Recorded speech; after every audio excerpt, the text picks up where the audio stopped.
Hello বন্ধুরা, তো আমি সঙ্গীতা। আমার একটি ছোট্ট মিনি ব্লগে তোমাদের অনেক অনেক ওয়েলকাম। তো আজকে আমি তোমাদের সাথে শেয়ার করতে চলে এসেছি শিলিগুড়ি কাপ 2024 ক্যারাটে টুর্নামেন্টের ছোট্ট একটি ভিডিও। তো সকাল সকাল রেডি হয়ে আমি কিন্তু চলে এসেছি খেলার জায়গাতে। এখানে কিন্তু বাইরে থেকেও অনেক পার্টিসিপেন্ট এসেছিলো, যেরকম ধরো ফালাকাটা, ধূপগুড়ি, জলপাইগুড়ি, রায়গঞ্জ, ইসলামপুর, আরও অনেক জায়গা থেকে কিন্তু অনেকজন এসেছিলো খেলতে পার্টিসিপেন্টরা। তো দেখতে পাচ্ছ সকাল সকালই কিন্তু অনেকটা ভিড় জমেছিল, কারণ সকাল 9টা থেকে শুরু হয়ে গেছিলো খেলাটা। আর এই খেলাটি কিন্তু আজ থেকে প্রায় 9 বছর আগে, মানে 2016 সালে প্রথম কিন্তু এই খেলাটি স্টার্ট হয়। আর এই খেলাটি যে পরিচালনা করছেন তার নাম শিয়ান বিজয় দাস, যার হাত ধরেই কিন্তু আমার ক্যারাটের পথ চলাটা শুরু হয়েছিল। এই যে দেখতে পাচ্ছ ইন্টারভিউ দিচ্ছে, তো উনি হচ্ছেন শিয়ান বিজয় দাস।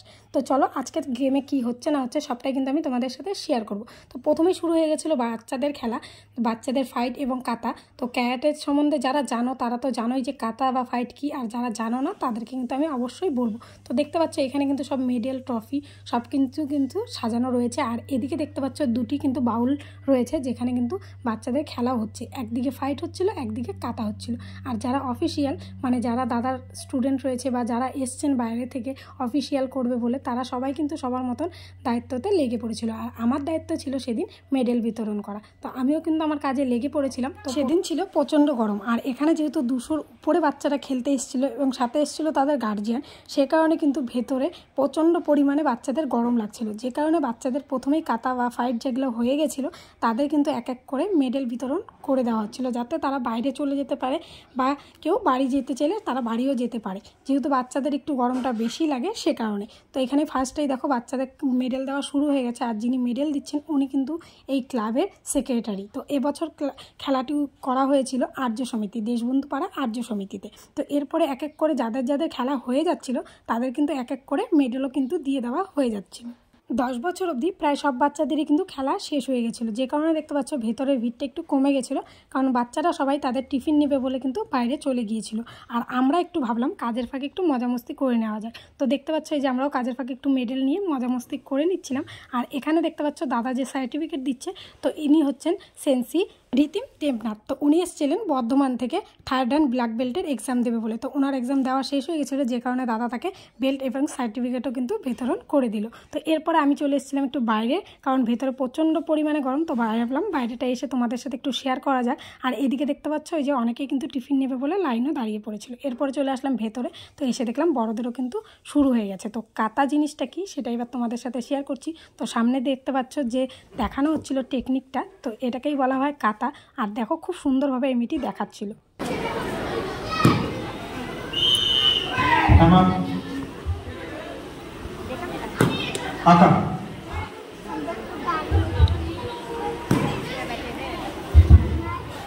आयुष्मान दास आका, ऋषिराज महाजन आओ।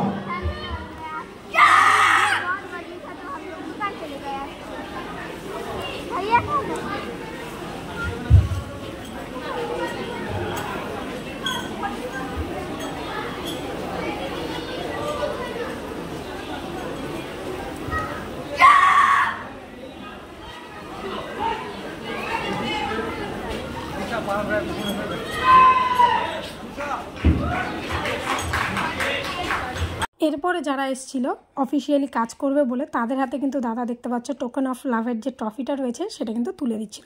আর এদিকে দেখতে পাচ্ছ এই যে ফাইট কিন্তু শুরু হয়ে গেছে। তো তোমরা দেখে নাও ফাইটটা কি করে হয়।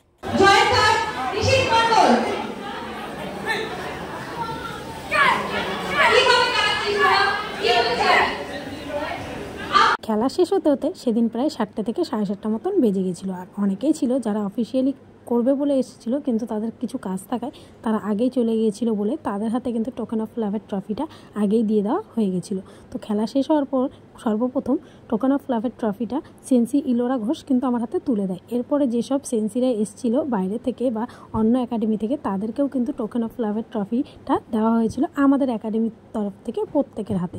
এরপরে শুরু হয়ে গেছিলো যেসব একাডেমির বাচ্চারা বেশি স্কোর করেছিল, তো সেই সব একাডেমিকে কিন্তু একটি ট্রফি দেওয়া হচ্ছিল। তো ফার্স্ট, সেকেন্ড, থার্ড যেসব একাডেমিগুলো হয়েছিল, তো এক এক করে কিন্তু সেই সব একাডেমিকে কিন্তু ট্রফিটা তুলে দেওয়া হচ্ছিল। আর এই ট্রফিটা কিন্তু আমাদের একাডেমির থেকে আমরা তাদের হাতে তুলে দিচ্ছিলাম। সারাদিন খাটাখাটনির পরে যখন এই ট্রফিটা পাওয়া যায় তখন যে কতটা খুশি হয় সেটা একমাত্র যারা পায় তারাই কিন্তু জানে। তো অনেকেই ভাববে এই একটা ট্রফির পিছনে কি আছে, তো এটার পিছনে কতটা সম্মান রয়েছে সেটা যে পায় সেই কিন্তু একমাত্র জানে।